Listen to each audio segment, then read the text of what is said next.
And more breaking news. The internal investigation into the so-called deadpool wager inside of the Hartford Police Department has been completed. Hartford's police chief says that all three major crime supervisors who were under investigation will face discipline.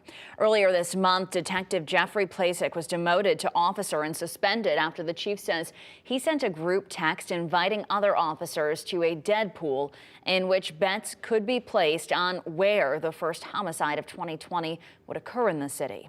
Several supervisors were also investigated, including Lieutenant Paul Cicero, who was removed as public information officer.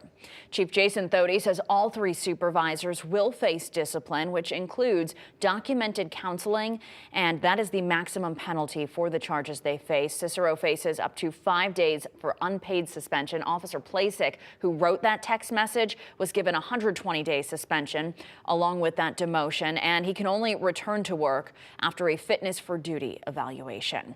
And Chief Thody writing, the investigation sustained charges against all three major crimes division supervisors who received the text message and, in my view, did not take strong or quick enough action.